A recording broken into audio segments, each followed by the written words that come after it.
Bonjour à tous. Nous sommes le collectif Didon en cavale. Je m'appelle Florian et je vous présente Aurélie et Perrine. Le chant-signe, pour celles et ceux qui se posent la question, ça peut être deux choses différentes. La première, une création directement en langue des signes, et la seconde, traduire une chanson existante d'un artiste en langue des signes. C'est ce que nous faisons. Avec le collectif Didon en cavale, nous intervenons lors de concerts et de festivals afin de rendre accessible la musique au plus grand nombre. Elle chante en langue des signes, elle chant-signe. Elle traduit les paroles en y ajoutant une dimension artistique.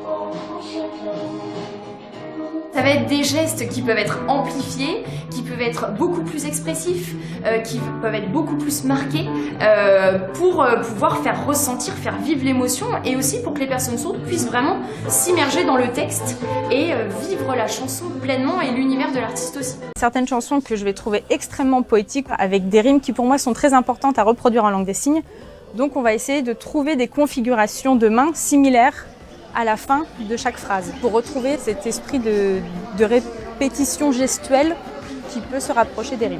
Après, ça va dépendre, il y a des chansons qui vont être beaucoup plus péchues, ou alors là, je vais axer ma traduction plus sur la rythmique du corps pour mettre en avant certains points. Enfin, vraiment, chaque chanson a sa spécificité et je pense que chaque chansonneur la traduirait différemment.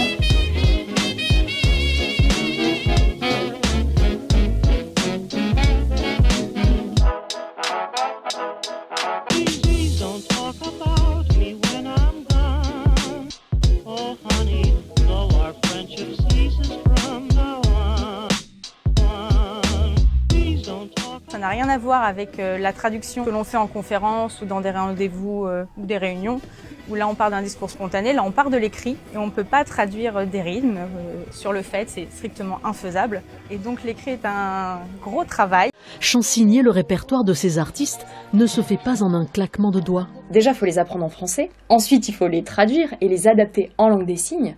Et suite à ça, il faut les mémoriser dans les mains. Vraiment, là, pour le coup, c'est comme une chorégraphie, quoi. Vraiment, c'est quelque chose qui doit être ancré en nous.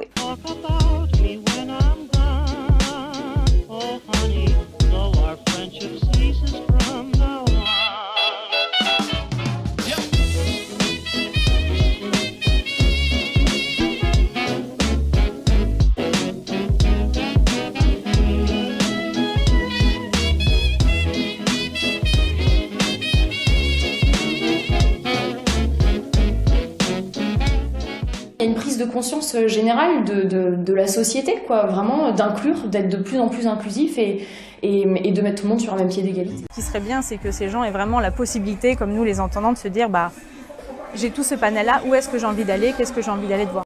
C'est avec grand plaisir que nous vous retrouverons pour l'édition 2022 au festival Les Bichoiseries.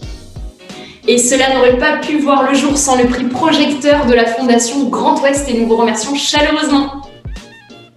Et bien évidemment, merci également à l'association Mafiosic pour son investissement et son engagement pour rendre accessibles les artistes présents en langue des signes. Rendez-vous en 2022. Et si on se souriait un peu plus, je suis prêt à parier qu'ici on s'écouterait un peu plus, peut-être même qu'on se comprendrait. Oui, si on se regardait un peu plus, peut-être qu'on comprendrait qu'ici nos destins sont liés bien plus qu'on nous